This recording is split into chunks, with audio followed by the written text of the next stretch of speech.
იმისათვის რომ მე გადმოვცე ჩემი აზრი, ჩემი ჩანაფიქრი, ამისათვის საჭიროა რომ ჩემი ჩანაფიქრი დავყო ნაწილებად, შემდეგ თითოეულ ნაწილს შეუსაბამო შესაბამისი რელევანტური გამოსახულება, შემდეგ ეს გამოსახულებები ჩავაყენო ლოგიკური ჯაჭვის რიგში და გადმოვცე ისეთი სიზუსტით, რომ ამ გამოსახულებათა სიმრავლე უბრუნდებოდეს ჩემს ჩანაფიქრს.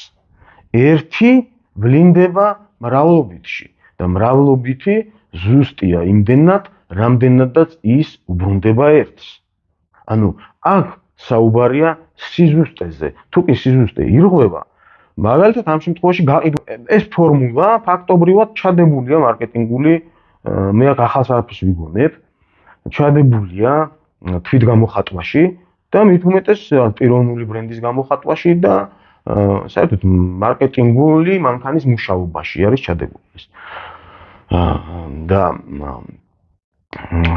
მაგალითისთვის რომ ვთქვა, რაში არის პრობლემა და შეცდომა, მე კი არ მაქვს გაყიდვასთან პრობლემა. გაყიდვასთან პრობლემა იმას აქვს, მე რომ ვაკვირდები, რეალურად ეს პრობლემატური საკითხია, რომელიც ზრდის და განვითარების ტრენინგს ზრდასრულ ადამიანებს თავაზობს. ანუ თქვენს წარმოდგენაში ზრდასრული ადამიანი როგორ გამოიყურება? ეს შეიძლება სისტემამ სადღაც გამოიყენოს ტერმინოლოგიურად ჩაწეროს, იმიტომ რომ სისტემა იმის სისტემაა, რომ აკონტროლოს ადამიანი. ანუ ერთის მხრივ ფსიქოლოგია თავაზობს ეუბნება ადამიანებს, რომ იცით რა ასაკი მხოლოდ ციფრებია თავში და მეტ და რაც არ ვითარდება ის კვდება ხალხო და თქვენ როგორ წარმოგიდგენიათ ზრდასრული, ანუ ადამიანმა რომელმაც ზრდა დაასრულა. მე მახსენდება ერთი ესეთი შემთხვევა, ძალიან მიყვარდა ბებია ჩემი, ჩემის დედა, რომელიც უთბილესი ადამიანი იყო, მის ხელში გავიზარდე ფაქტიურად და ერთი დღეს ერთი მომენტი დადგა ესეთი, მის ცოტა ღმა სიბერეში იმყოფებოდა უკვე და მოხუცებულ ასაკში და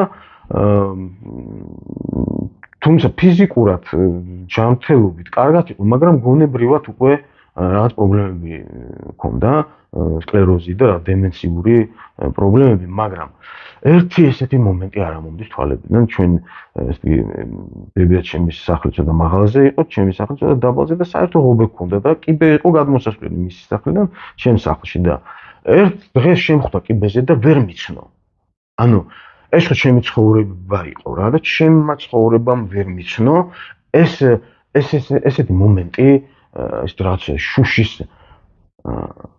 ესეთი გაუცხოვება მე ანამდე არ მქონდა განცდილი, არ ვიცოდი ეს რა იყო და აი მაშინ მივხვდი, რას ნიშნავს, როდესაც ადამიანი დასრულდა.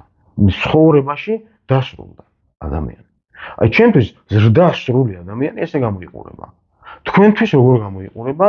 ზუსტად თუ აღწევთ, მაშინ გაყიდით თქვენს ტრენინგს და თქვენს, იმიტომ რომ არ ამგონია მოდიოდეს ან თავის შვილი მოყავდეს ზრდასრულს, იმიტომ რომ იმან დაასრულა უკვე ცხოვრება, იმან ვინ რა უნდა ასწავლოს, დასრულებულია უკვე, მორჩა. Raha ტრენინგი და raha რაღაც ან დაგნებავთ გარდატეხა ხდება სულ. ჩვენ ის სამყაროში სადღაც ომია, სადღაც გამარჯვებაა, სადღაც ცეცხლი ეკიდება ყველაფერს, სადღაც წყალდიდობაა, ცვლილებების და კრიზისი არის თანმდევი ჩვეულებრივი მოვლენა ცხოვრებაში და გარდასახვა და გარდატეხვა და მით უმეტეს თუ კი მეტამორფოზაზე ვსაუბრობთ, რომელი გარდატეხის ასაკია საერთოდ არ ვიცი. გარდატეხვა და გარდალახვა და გარდასახვა სულ ხდება მუდმივად.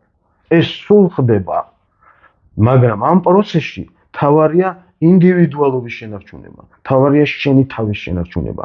აი, მაშინ ხარ შენ თავის უფალი. ეს პასუხისმგებლობა უნდა გააჩნდეს ადამიანს სწორედ.